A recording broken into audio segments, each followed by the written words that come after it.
Act of 1984, which provides for comprehensive United States policy regarding research needs and national objectives in the Arctic.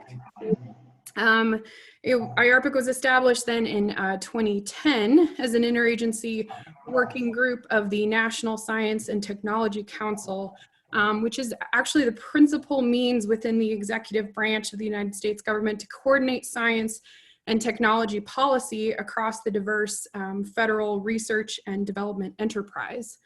IARPC envisions a prosperous, sustainable, and healthy Arctic understood through research coordinated among federal agencies and domestic and international collaborations.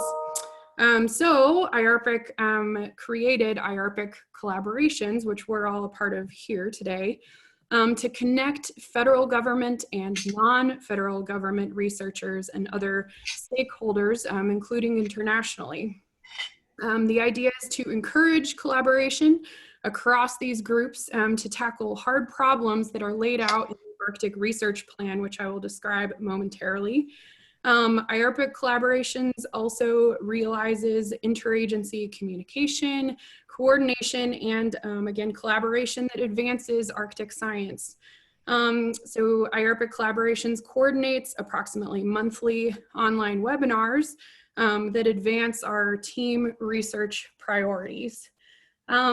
So the plan that I mentioned is the Arctic Research Plan. So it's a 77-page federal document that is ordered by law that IARPC updates every 5 years.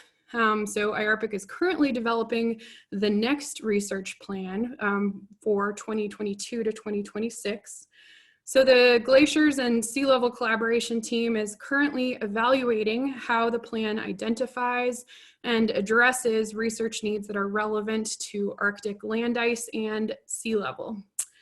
So we, by the way, I'm Caitlin Florentine, I don't think I said that. I work with the USGS and I'm one of the IARPC Glaciers and Sea Level Collaboration Team leads along with Joe McGregor, and Joe and I have posted a draft of the research goals document that's relevant to our team. So you can check it out and give us feedback on gaps or critical existing content, ideas or comments on the broad structure, and please do so by June 30th. So you can either comment on the post, which Meredith is showing on the screen here, or if you are highly motivated and you want to make an inline comment on the document itself, you can comment directly on the Google Doc. I will share that link in the chat.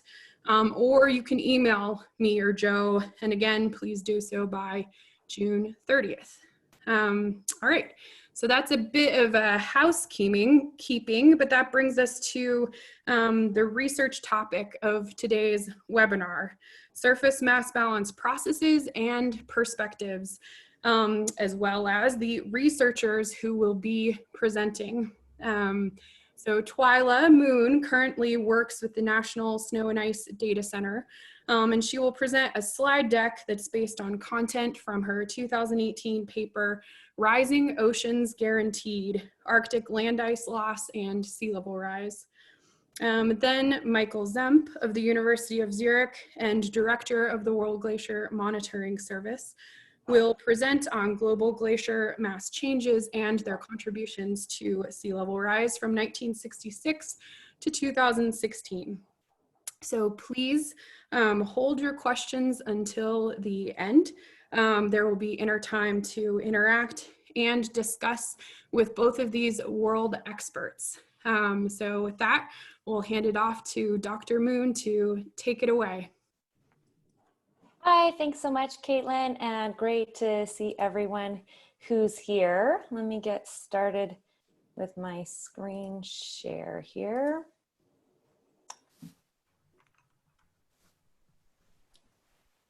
Is that showing up for everyone all right? Yes, it looks good. Okay, good. And I couldn't help but actually start with a background picture that's not from any polar places at all. This is a ocean in Portugal. I think we're all just going to see ice for the rest of this. And I thought, nice for us to start somewhere where all that ice melt might be ending up with some blue skies and sandy Krista, beaches. do you think that I could trouble you to monitor the chat during the meeting? So someone's on that has their mute off. All right, so as Caitlin said, I'm chatting about this paper that I wrote along with Andreas Ahlstrom, Heiko Goltzer, Bill Lipscomb, and Sophie Nowicki. And the paper does cover numbers for Arctic land ice loss up to recent, and also kind of numbers for projections, but we're going to hear from Michael more about some of those current numbers for glacier ice cap mass loss. So rather than focus on those numbers, I'm going to focus on the parts of the paper where we were taking a look at the different advances that have come along in the field over the last 3 to 5 years, and also highlight some of the challenges that remain. No surprise, this is going to be a bit heavy on the Greenland ice sheet imagery and data compared to other smaller glaciers, but we'll be able to hear more about those from Michael, and of course questions can come up on that. So just to first orient us to the Arctic here, all of these color coded with our large Arctic land ice masses that sum up to just under about 8 meters of potential sea level rise. And I want to give a sense briefly here of the volumes of ice. You can see, oh, excellent. I hope you can see my pointer. This top number in each of these is giving you the total ice volume in these locations. And of course, the biggest numbers are coming from the Greenland ice sheet, not inclusive here of the peripheral glaciers and ice caps, followed by the northern Canadian Arctic, the Gulf of Alaska, the peripheral glaciers and ice caps of Greenland, which, as I think many of us know, are sometimes lumped together with the Greenland ice sheet and sometimes not. It can be occasionally hard to compare numbers because of that. And then on to the Russian Arctic, the southern Canadian Arctic, Svalbard, and with the smallest contribution in this picture, Iceland. There are some areas of land ice in other parts of Asia or Scandinavia, but we decided not to discuss them in this paper. Actually, we had some interesting discussion just amongst the co-authors of kind of where our limits to the Arctic ought to be. There's many definitions out there to choose from. But let's go ahead and get into some of the advances and challenges that we've seen. And rather than put all the advances in the beginning and challenges at the end, I've mixed them up a little bit. But one thing that was interesting as we were looking at things that have changed in the field is not all of our advances have been in the category of better understanding particular physics or changing our abilities or influencing our abilities to model or project. And one of the first advances that really fits into this category, I think, is more about kind of establishing the causes of changes we're seeing, and also helping to set that in the mind of non-scientists or people in other disciplines to really establish that glacier change is a global climate signal. So there is work looking at centennial scale glacier retreat and connecting that very clearly to regional climate change. Also work attributing how much mass loss was from natural or anthropogenic causes, and really being able to demonstrate that glacier change is indeed connected to human climate change. And I think that's just nice for us to remember, and an important advance so that we can use striking imagery like this to talk about glacier change and really feel confident in that we're showing a signal that is connected with modern climate change, and that there's places we can point people to in case you get questions on it. Another area where we've seen advances is being able to extend more of our records back in time. That's come about through a variety of using past imagery, using geologic markers, whether they be sedimentary, markers from ice sheet high stands, moraine signals. In this paper, looking at the Greenland ice sheet, being able to stretch back into 1900s, early 20th century helps us get an idea of really how stark these changes in the 21st century have been. But challenges remain. This just isn't true everywhere that we've expanded these numbers. This is a figure from one of Michael's earlier papers, and I kind of boxed more of the Arctic ice here. But here we're just looking at front variations relative to 1950, and you can see there's not information here to help out for the Russian Arctic or a lot of information in the Canadian Arctic. So we're stretching back into the 1900s here for some places, and some places a couple hundred years earlier, depending on what kind of observations people were up to. But there's still places where there's not a lot that we know about the history of ice loss. But we are learning more and more all the time, and a lot of that's come about because of some incredible improvements in mapping and measuring. So here in the bottom of this, you can get a sense of the increase in the number of sensors that we have focused on ice. So we've had kind of longer term airborne and field observations, but we've gone from just a couple of satellites that are kind of opportunistically capturing data about the cryosphere to having quite a few of them, many of them with ice sheet glacier data on the actual mission directives, which has been really powerful. And that's helped us move from thinking about glacier or basin scale information to really ice sheet scale information with repeat measurements and details that are also coming at us on longer time scales. So moving away from what was maybe more often kind of like annual repeat field observation measurements, kind of thinking about the balance year of glaciers and that sort of thing, to moving towards records that have multiple decades and also are getting towards the finer scale of hourly, weekly, seasonal measurements. And so many of the advances that we have today have really come about because of these mapping and measuring improvements that we see in improved field equipment, different things that we can attach to airplanes to measure, as well as from the remote sensing space satellite end. And a lot of these improvements have helped us better understand our surface properties and albedo. So we have a real sense now that these different surface properties have many processes occurring. So we're interested in differences that are caused by algae, different kinds of biological processes, thinking about light absorbing impurities, deposition of black carbon or dust, thinking about snow grain development, differentiating between bare ice, wet snow, dry snow, these sorts of systems.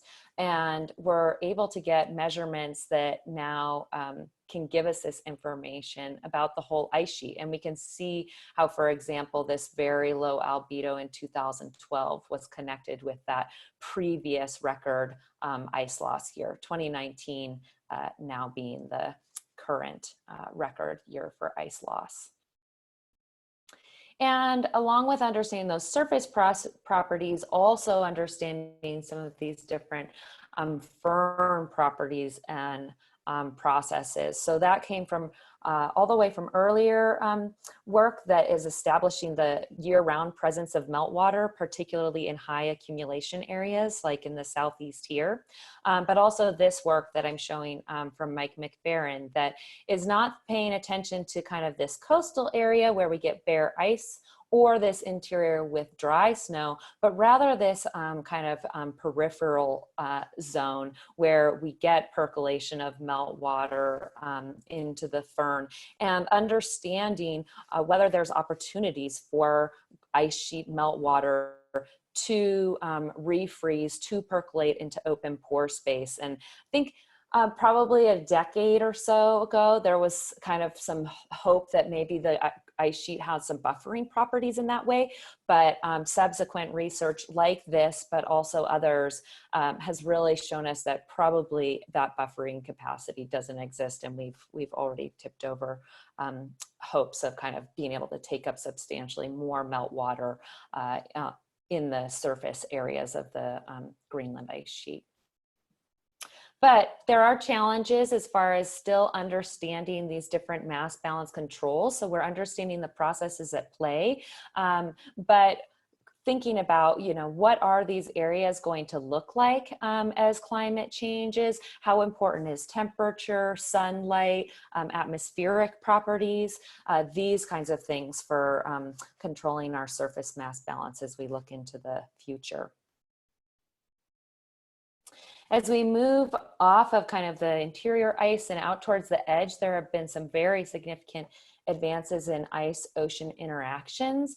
And this has been an area that's been pretty challenging for multiple reasons. So first, many of these measurements in this zone have to happen below the surface. We're thinking about subglacial meltwater and being able to measure that, being able to measure ocean temperatures at depth. And also a lot of these measurements, whether they're happening around Greenland or other places in Alaska and the Canadian Arctic, are happening in narrow fjords, locations where there might be a lot of ice melange, icebergs. They're difficult places to access, they're difficult places to instrument.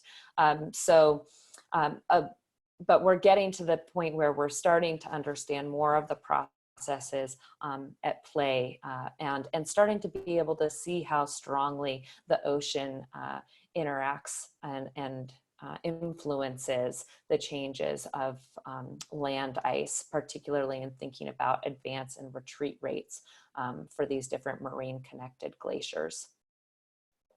But determining calving processes remains a real challenge. I really like this figure from David Holland that puts on here many of the different metrics that are considered in different calving laws, thinking about things from melange, back pressure, ice cliff height, subglacial crevasses, surface hydrofracture, critical strain rate, many different metrics. I know that there's work happening right now. I think, I know Ellen Enderlin and Tim Bartholomew had some work just recently. I don't think that paper's out. Maybe someone can put in a chat if I'm wrong, thinking about some of these different calving laws and testing them out. But there's still a lot of work we have to do in this phase in order to understand the processes and be able to get them into computer models in a way that's going to help us with our future projections.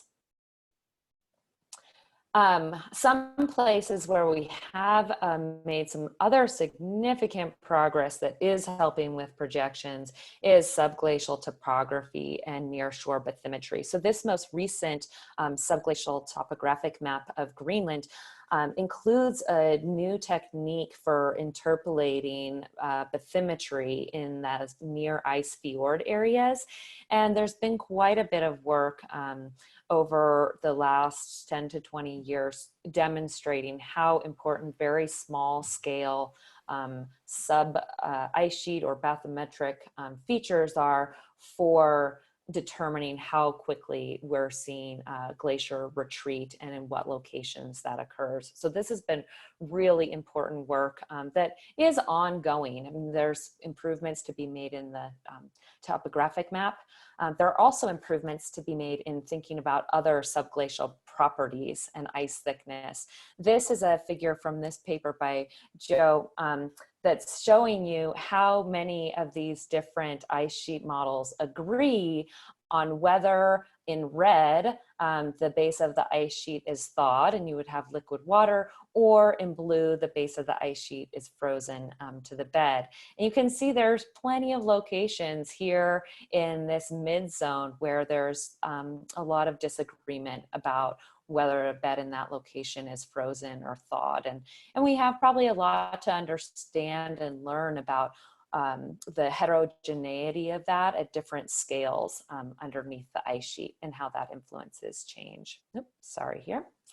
And then just to briefly step away from the Greenland ice sheet, this remains a big challenge in a lot of other places that we're thinking about large land ice.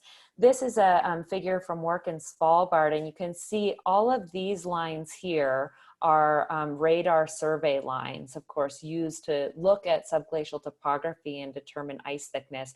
And you can see there are a lot of areas in this zone in Svalbard without any survey lines, and places where scientists are kind of moving a little bit blindly in order to understand the topography underneath the land ice in different locations.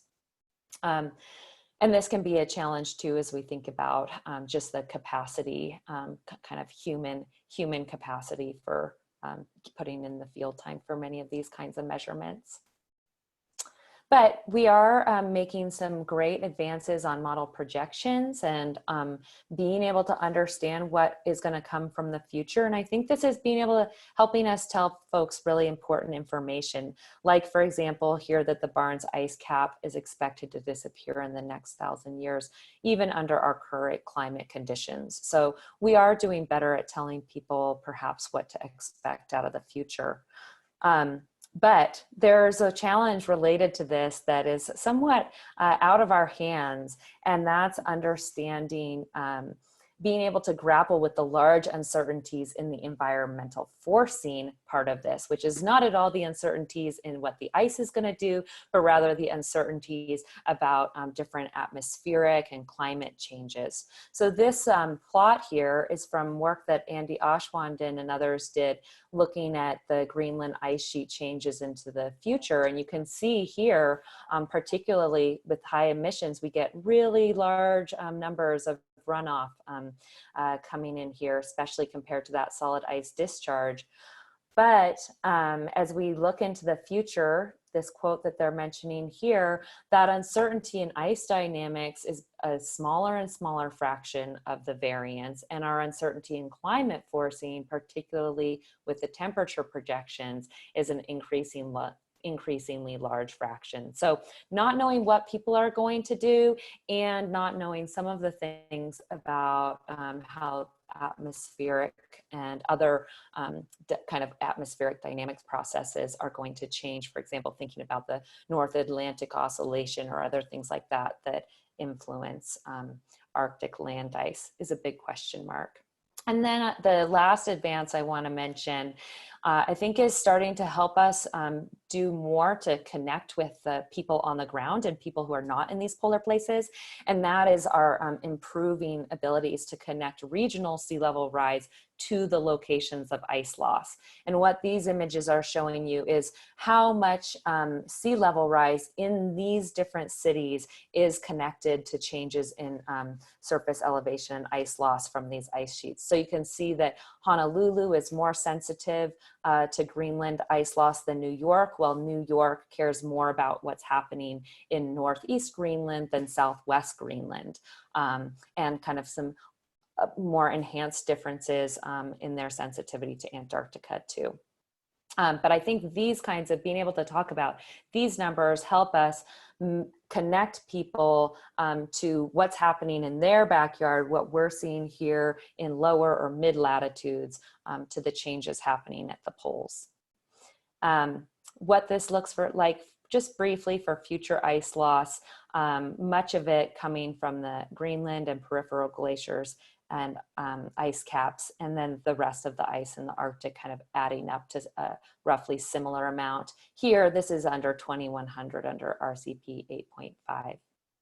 So briefly, I'm not going to mention those advances, but we had a lot of these different challenges with limiting records, understanding different processes like calving and subglacial processes and mass balance. But ones that we didn't hit on that I think we're all increasingly aware about are challenges regarding increasing public awareness and successfully sharing our science with decision makers. So I think we actually as a community have really important questions to ask about how we divide and support individual, community, and organizational efforts for, I put in quote, maximum impact here, because what maximum impact looks like is very different for different people. And I think that's an interesting and important discussion for us to have. And this 5-year planning is a perfect time to be thinking about these questions. So thank you. Thank you, Twyla. That was an incredible, comprehensive tour. So thank you so much for taking the time to put that into slides and to convey it to us here in that talk. And just so everybody's aware, Twyla and Michael have both shared their slides on the IARPC website, so those will be available. And again, we'll just hold your questions still, and we'll now hand the baton over to Dr. Zemp. Okay, thanks a lot. I will start, or at least try to share my screen. That should happen kind of now. Can someone quickly confirm that you see my slide? We do, looks good. Perfect, thanks.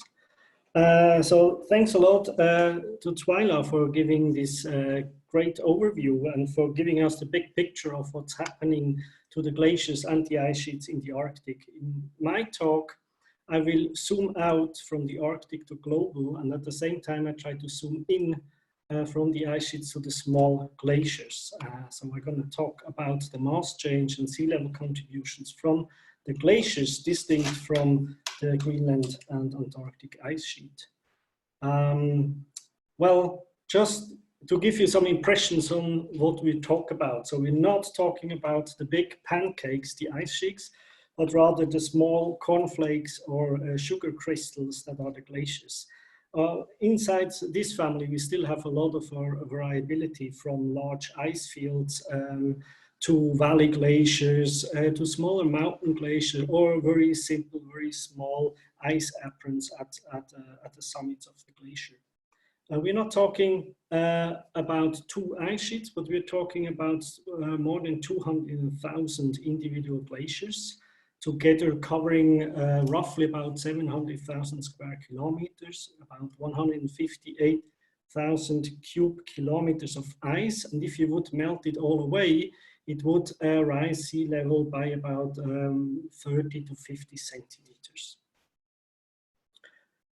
I want to give you a very quick brush up or crash course in the 2 main methods that we used in our study to assess glacier changes. The one is the glaciological method. So this is really the field measurements. You have here a sketch of Findalen Glacier in Switzerland with the accumulation and the ablation area. And what glaciologists are doing here is actually they measure the annual changes over the hydrological year on the glacier tongue. So what is happening here, you come towards the end of the hydrological year, you drill a hole into the ice, you place some stakes, and 1 year later you come back and you measure how much melt happened at this place on the glacier tongue. In the accumulation area, of course, it's a different story. Here over the year, we gain layers and layers of fresh snow. And that means when you're here, end of the ablation season, end of the summer season, 1 year later, you're higher up. So what you have to do is to stick a snow pit and then measure the thickness of the snow and the density of the snow to compare it to the measurements in the ablation area. From these point measurements, you have to inter and extrapolate to the glacier-wide balance. This is the glaciological method. You can kind of measure the same thing with the geodetic method, where you basically make a survey of the topography. And once you have 2 maps or digital elevation models of the glacier surface, you can assess from that the thickness and volume change of the glacier.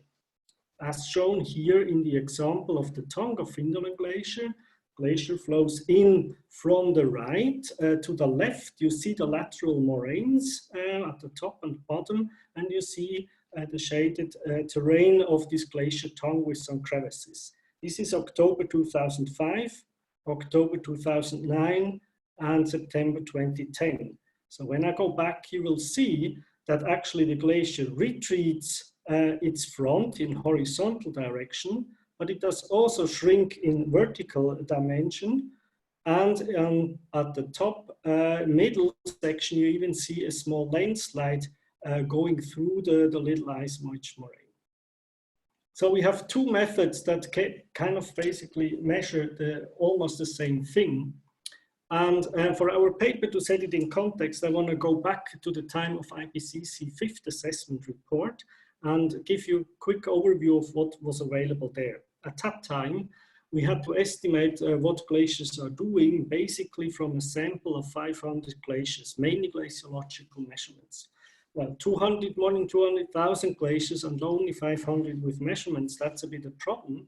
And that's why the authors of that IPCC report tried to complement these in situ measurements with what GRACE and ISAT delivered at that time. Well, GRACE and ISAT are great tools for the big pancakes, the ice sheets, but for the glaciers, they're a bit challenging. And in a simplified way, I show it below. So GRACE has the problem of the spatial resolution. So the Alps only show up as a big blob. And it also has some issues with using a global hydrological model to get the glaciers out of the residual that they measure. ISAT has the opposite problem. There's a repeat track, but over glaciers in the mountainous terrain, it doesn't actually exactly hit the other track from before. So it might even happen that the repeat track of one time is on a glacier tongue, and the next time sits on the accumulation area of the neighboring glaciers. So these are real challenges for these tools.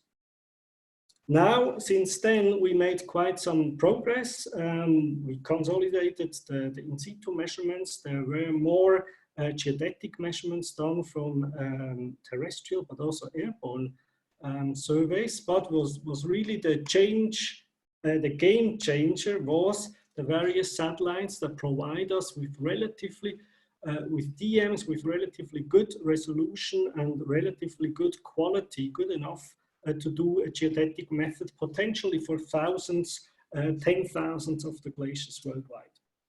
So we did call together a group of experts working on these problems. We closed each other in a hut in the Swiss pre-Alps and tried to come up with a new assessment. Made available for the IPCC reports, the SROC and AR6. And so on the right side, you basically see the recipe we came up with. So first of all, we wanted to consolidate the glaciological sample. We wanted to boost the geodetic sample really to thousands of glaciers. But then also we needed a new method to combine the advantages of both methods. The glaciological method that is great in delivering the time resolution of the mass balance signal, whereas the geodetic results are much better to give us the overall change, so the absolute values, but come with only decadal time resolution typically. So we wanted to extract the time variability, the year-to-year variability from the glaciological sample, but then calibrate it to the absolute values from the geodetic method. Still, we have to extrapolate to the full sample, and we wanted to come up with a sound uncertainty assessment. This is basically the data sets that we had at hand when we started our study. In blue, you see all the glaciers distributed worldwide. The black crosses are glaciers or the location of glaciers that have in situ measurements. And the gray dots, which become gray patches, these are glaciers with geodetic observations available. I think this is really, so to say all the green circles that you see is that for this study, we were able to add and process additional geodetic data to be used and to fill gaps and to be used for this study. And this is certainly the moment to thank all the scientists and glaciologists around the world for sharing their data, because without that, it would not be possible to do this global studies. And so this is really the basic that is required when we do climate change related studies. So overall, we had available still a glaciological sample from close to 500 glaciers, but now in addition, we had geodetic results from 19,000 glaciers. So about 10% of the glaciers and about 30 to 40% of the glacier area where we had real observations of how glacier changed. Now, you can see that from the region to region, the coverage actually differs. In Alaska, you can see here the glacier area versus the elevation. In blue, again, the RGI, so basically that's all the glaciers that are out there. In Alaska, we now come with the geodetic in gray to almost half of the glacier ice that is covered by observation. Of course, the glaciological is still in black, is still very limited, but Alaska, we can say we have a decent sample to assess what's going on. Whereas in other regions, such as the Canadian Arctic, still the coverage is quite low. So less than 1% of the area covered by glaciological, and also the geodetic does not cover more than 9% of the glaciated area. So how to bring together this strength from both methods? First of all, we wanted to extract the temporal signal from the glaciological sample, because that's the strength of the glaciological sample. And here we did make use of Liboutri's linear model and used a variance decomposition approach to separate from the mass balance the regional average, so the trend, from the spatial deviation, the temporal deviation, and the residuals. So I can exemplify that here with the data from the Central Europe. So all the blue lines, or it is about 50 glaciers with mass balance series in the Alps. And we were actually only interested in the temporal variability of the sample. So this is the red line, getting rid of the local impacts, so the side deviation, residuals, and the trend. So basically for each of the 19 regions worldwide, we derived with this approach one time series for the glaciological samples. Now we took this time series and went to all the glaciers that we had geodetic observations available. So in this plot, you see the cumulative mass change from the 60s to present. And the black curve is now for this region, the time variation that we see. This time variation, we now calibrate to each glacier that has geodetic observation. So in this example, Glacier 1 in blue has a DM in the 1970s and the DM in 2000. So we calibrate the black curve through these DMs and get the blue curve. Whereas for Glacier 2 in pink, we had DMs in the 1980s and 2010, and we have to force the black curve down to fit these two. So with this approach, now we end up in 19,000 time series with annual time resolution that prevail the geodetic value around the globe. If you now sum that up and also extrapolate to unmeasured glacier, you see the cumulative glacier mass changes from the 1960s to present. Overall, glaciers lost more than 9,600 gigatons of ice that was contributed then to sea level rise. That's quite a big number and quite hard to understand. So if you take all that ice and spread it over contiguous US, you would end up in about 47 inches of water. So it's quite a lot of water that was lost from the ice reserves around the globe. Here you can see that the volumes represent how much was lost per region, and you see that 1/3 of this loss actually originated from Alaska, then followed by other Arctic regions, Greenland, as well as the Patagonian ice fields. There was one exception in the picture, that's the blue ball on the right side, which is the region in South Asia West that kind of gained a little bit of mass. So this is kind of the Kunlun Karakorum anomaly that we also seen in our data. Now, this was how much the glaciers lost in mass, However, you can also look at that, how much glaciers suffered. So what was the thickness loss of the glaciers? And here you can see that it was mainly in Alaska, Western North America, tropics, and the Andes, where the glaciers lost more than 0.5 meter in thickness. Whereas in other regions, as in the Canadian Arctic, for example, the mass loss was smaller.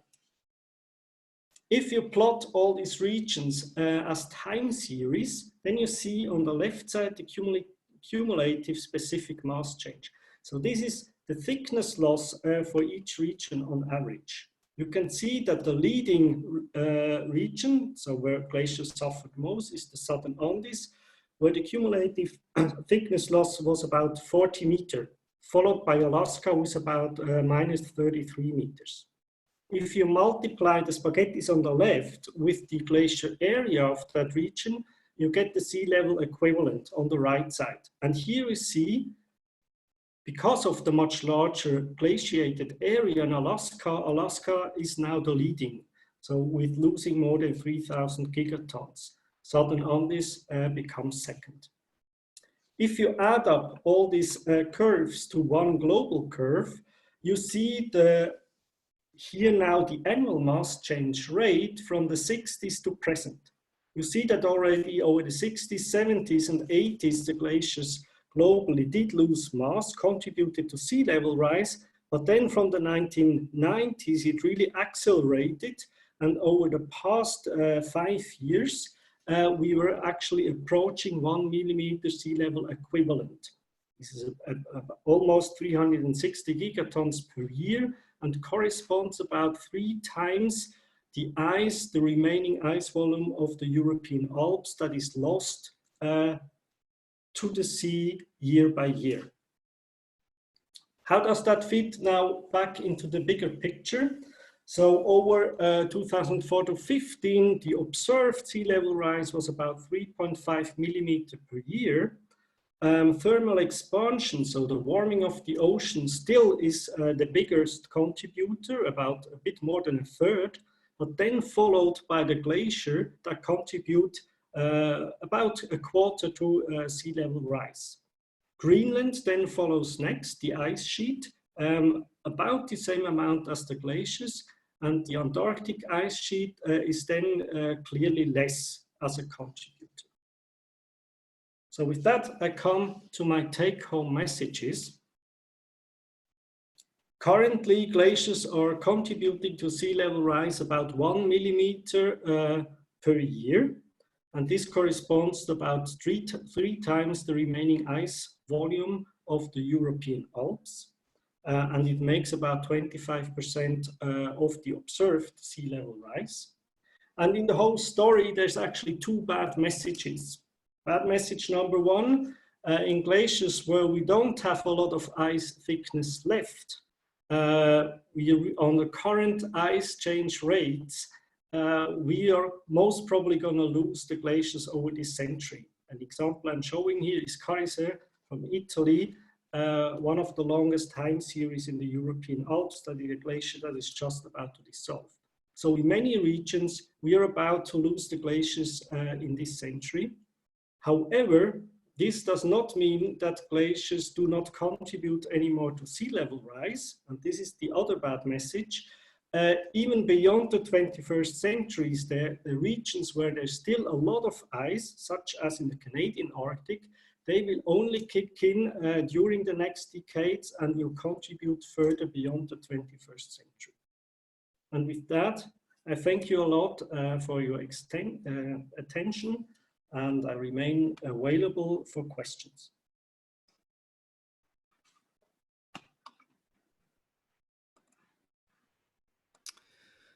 Thank you. We now will open it up to questions, and feel free to either pipe up over the audio or type your questions into the chat.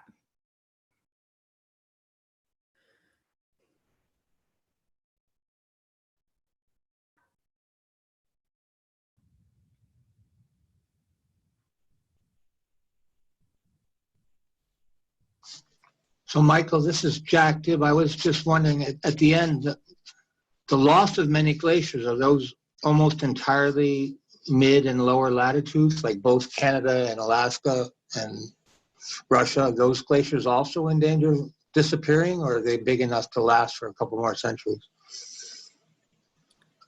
Well, from our study, we only can look at the current change rate and then extrapolate, looking at how much ice is in these regions and then how undercurrent change rates. And there we see they would last beyond the current century, so another 200 years or so. However, to really look at that, you need the modeling community, and they're actually doing that in transient model runs. And there by Fabien Moussian, I believe he's in the audience even, or by Ben Marzayon, they did do such experiments and looked under the different RCP scenarios, how is the climate change scenarios. And they actually come to very similar conclusions that in many regions, such as the European Alps, Western North America, New Zealand, the Caucasus, glaciers are most probably gone under extreme scenarios within this century. But in other regions such as Alaska and also the Canadian Arctic, they will continue to melt for another 200-300 years or so. How about the Himalayas and the Karakorums? I mean, there's always news about how many people rely on that meltwater, and they keep talking about the water tower of Asia drying up if those glaciers go away. Well, that's true, but also, I mean, high mountain Asia is quite complicated, right? It's a very large region, both in horizontal and in vertical extent. And then we have regions that are under monsoonal influence, other regions under westerlies. And so there we really have to look at region by region. So for example, in monsoonal regions of Nepal, there actually the glacier melt that happens during the monsoon time is not so relevant. However, if you move, for example, more to Central Asia, where the glacial water is really the only water left over summer times, then it's a big issue. But I believe this is such a big region, we cannot just put it in one pot. It doesn't work.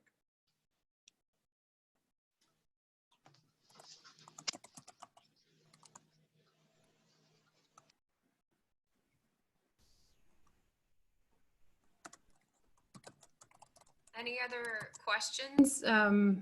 Comments and questions are welcome from relevant to Twyla's presentation as well as to this research plan. We've got one question in the chat. Do you see that, Michael? What are your estimates of the uncertainty from density assumptions for the geodetic method? Yes, density assumption is a big question for the geodetic, because what we really measure is volume and thickness change and not mass change.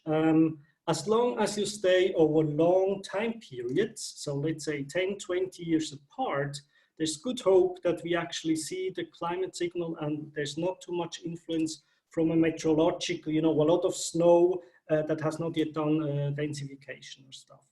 So you have to be careful, but I mean the signal over decades, the signal is so strong that when you look at when you make a sensitivity study, assuming different density assumptions for the conversion, it doesn't really change the picture. And typically, so in our study, we used 850 kilograms per cube meter plus minus 60 kilogram per cube meter to make the density conversion.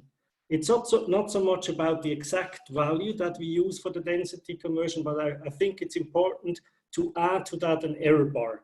In the past, we used Zorges law and just one value of ice, and we were happy. And I believe we have to be a bit careful, but it doesn't change the picture.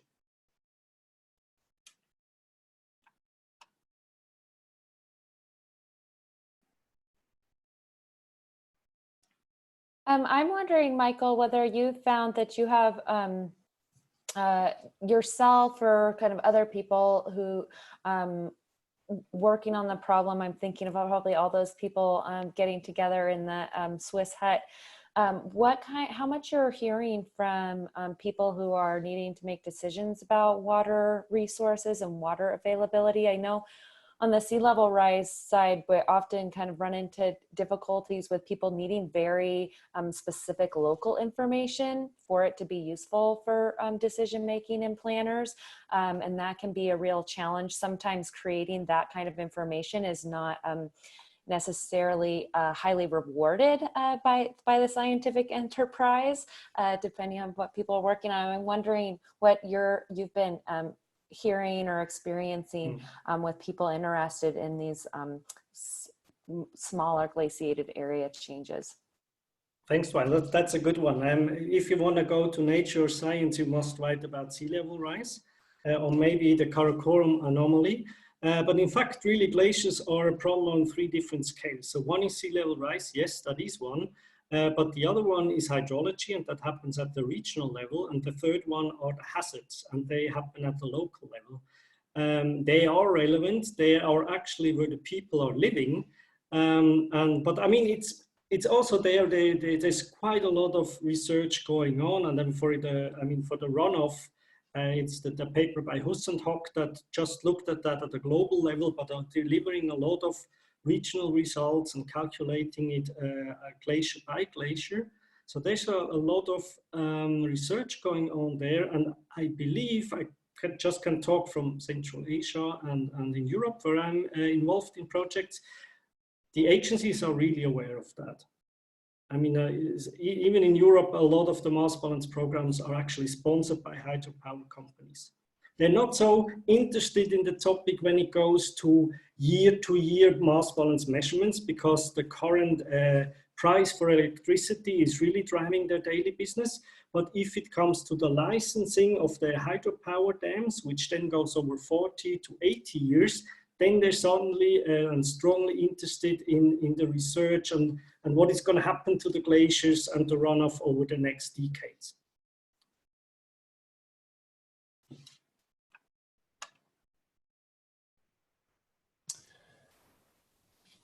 Michael, I've got a question. It's Pete Nino here in Edinburgh. It was just to ask, do you think, apart from sort of carrying on with the same sort of monitoring and assessment, is there additional data that you actually need, or do you think that we've got enough tools now in terms of satellites and mass balance? Is your sample size big enough that we should be sort of content with that as long as we can keep monitoring at that scale? Well, as a director of the World Glacier Monitoring Service, I have to tell you that we don't have enough measurements, of course. And that's certainly true. Well, the thing is, I mean, we did think, where can we improve? And I personally, I do not believe that we are managed to increase the in situ sample very much. Maybe we double it to 1,000 glaciers with in situ measurements. But that's very optimistic. And when you want to have climate records more than 30 years, then we're down to less than 100 glaciers, right? So there we really need improvements in regions where we have no measurements yet. Let's go to the Russian Arctic, for example, nothing there. Space-wise, I mean, it's great. We can use a lot of these satellites and their sensors. However, you know, for global studies and maybe regional, these sensors are just good to deliver an information. But they're far away from what would be perfect. I mean, we know now from airborne campaigns what actually we would need. And it's just to be useful, but if you look at these global numbers and the results from these spaceborne sensors at the individual glacier, sometimes it's not really good. And for example, we cannot use most of the spaceborne stuff to calibrate the in situ time series. This is another piece of work we have done. So there it's not good enough yet. And also, I mean, most of these satellites, they're not really developed and run for glaciers. Typically, they're there for sea ice or ice sheets. And we just try to squeeze the melon very hard that we get also some drops of juice for the glaciers. I mean, another thing there is really and Twyla did make the point actually, we know quite well how glacier are changes. But our understanding of how much ice is out there is much worse. So it's really knowing how thick the remaining ice is. And that again mainly depends on in situ measurements. There we have a big gap of knowledge, and the error bars are about 30 to 50% for the glaciers.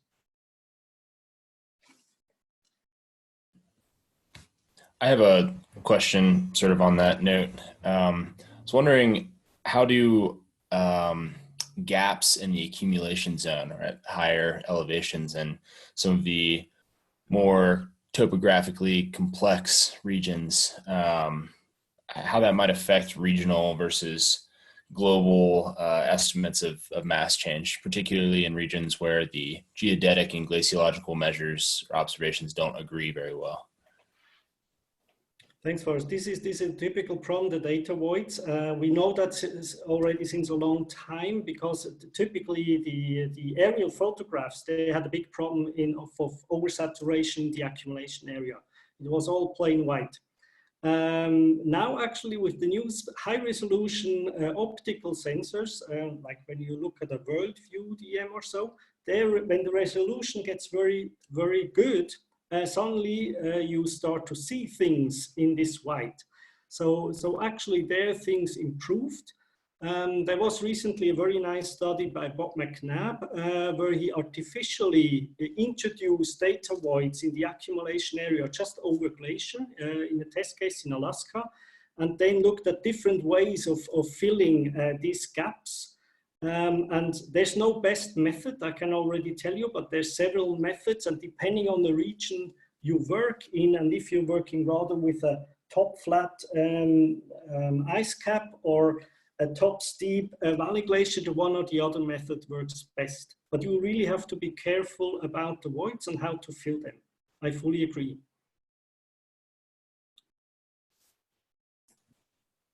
Worth mentioning, and just thinking about it also being a challenge for the big ice sheets. I mean, certainly Antarctica being a perfect example of some of the question marks around accumulation and how different our estimates of current mass loss and future mass loss can look like, with very, very small differences in interpolation and interpretation of mass accumulation.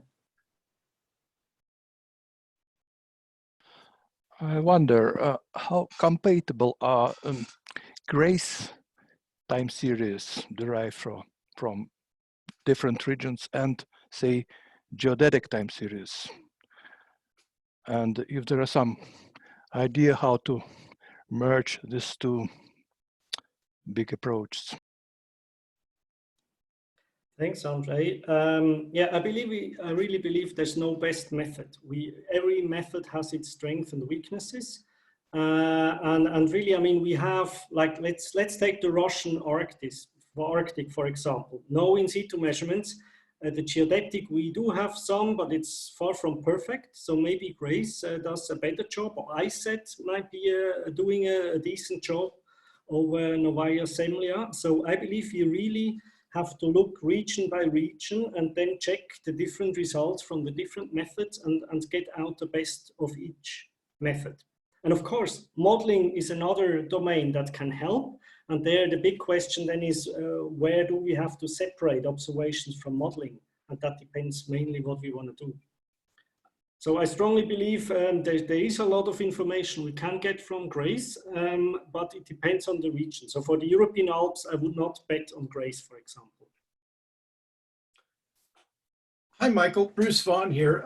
Thank you for a great talk. And I was curious about your thoughts about the role of direct sublimation. Obviously, some sensors like GRACE kind of capture that because they have the density rolled into it, but others do not. How much do you think we're missing in the sublimation portion of mass balance in, say, Greenland or Antarctica, for example?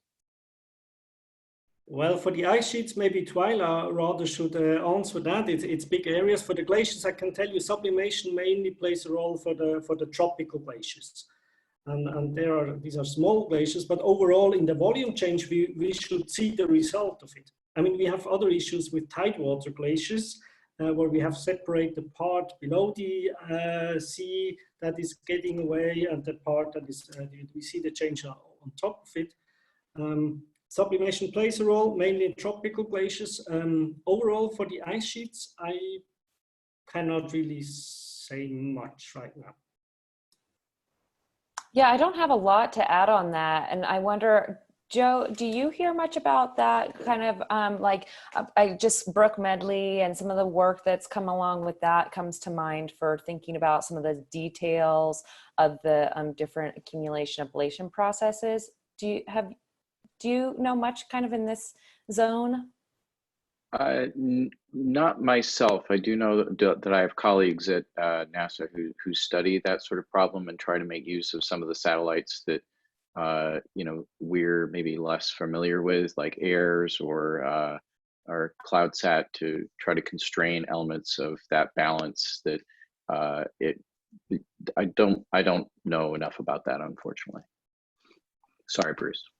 Yeah, there's probably some interesting bits in there about kind of comparing some of the different methods. I mean, I think glaciology community can be pretty excited that we have multiple completely independent methods for measuring ice mass. And so some of the details and how those compare have got to be important for digging into processes like sublimation. Absolutely. The OIC rather than the MIC, observation intercomparison, in addition to model intercomparison. Yeah, good. Michael, I wanted to touch on a subject that maybe can connect both you and Twyla. Can you briefly describe how one gets access to the mass balance data sets for individual glaciers that you summarize in your Nature paper? And is there, for example, on the WGMS website, is there like a single shapefile that gives you the mass balance estimates for all the RGI 6 glaciers? Well, all the data, all the observations are available from the World Glacier Monitoring Service. You can get them individual time series through our web browser or through the app, the WGMS Glacier app. But you also can download the full database of everything that is available. But this is the pure observation. So you have to fiddle around with all the problems and issues with this data. For the Nature study, we provided the regional results in annual resolution and with all the different error bars that we just put on Zenodo, an online open data repository where you can just go and download it. We have not yet really broken it down to the individual glaciers. I mean, you could redo that from the raw data. We have currently a project where we want to advance with this global data with the aim that we can deliver you for each RGI glacier a time series. However, again, there's actually a limit of what we can do only from observations, because I mean, there's the modeling community can give you not only the past, but also the scenario evolution of each individual RGI glacier. But it depends really on your application, what you want to use it for. If it's okay for you that the glacial mass balance is driven by temperature and meteorological observations, temperature or precip and radiation, or if you really want to stick with independent observations. So it depends on the purpose, and basically all the data is freely available.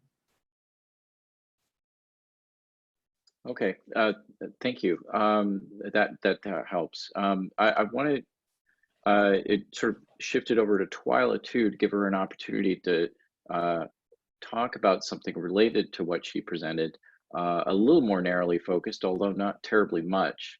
Twyla, would you like to say anything about Q Greenland in this context, and if this conversation informed at all how you're approaching that effort? Yeah, actually, I'll mention two things. So one thing is, for people who don't know, we're creating what we're calling Q Greenland. You can just find it at qgreenland.org. And for those who are familiar with Quantarctica, essentially it's a QGIS GIS environment for Greenland. So you would download a package of data, and then you you know, click on one file there and it's going to open up a whole data environment for Greenland in QGIS that you can use for whatever you like. But there are some really interesting challenges with developing this in the sense that we'll have kind of multiple categories of data. So there's like base data that's in that package you download. But of course, there's also can be interest in very high resolution data that's too big to put in a package that is the thing that everyone would download. So we'll hopefully have plan to have links for some of that higher resolution, and then also layers in that GIS environment that connect to updating data, so they would require a online internet connection, and that's not true. You know, for the most part, you can download this package and then you can do everything offline and connect with it when you're in the middle of the field nowhere. But one thing I do want to mention, so please go to the website, provide us information on data you're interested in. Part of the idea is also that we'll be providing some kind of curated data on other disciplines so that people have a sense when I'm working on this topic, you know, am I working in an area where there might also be connections to things happening with walrus or with a community or things like that, and help us kind of get outside of the geoscience realm a little bit at least, or know where to start.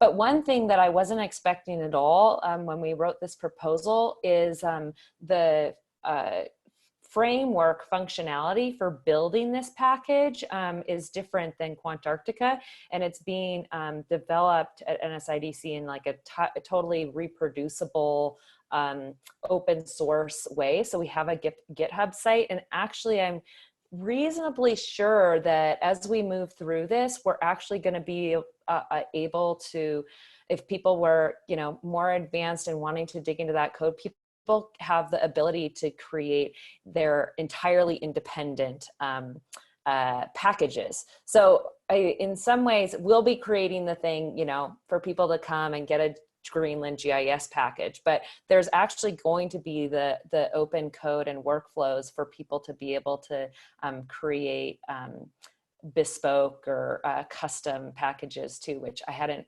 really thought about before, but I think is going to work out and might be pretty exciting for people to use too. Okay, great. Thanks, Twyla. That sounds pretty cool. I will say that I've been to some, you know, frankly excellent websites that I think are run by the RGI that I believe are European, that allow you to go through different glaciers and study and see what you want to learn about them. I think Fabian might have mentioned them last time, but then there's that step in between that I think Q Greenland responds to nicely, which is getting them into the environment where that data into the environment where you can actually work with it quickly. And so I think being able to have that portability to other realms beyond Q Greenland sounds awesome.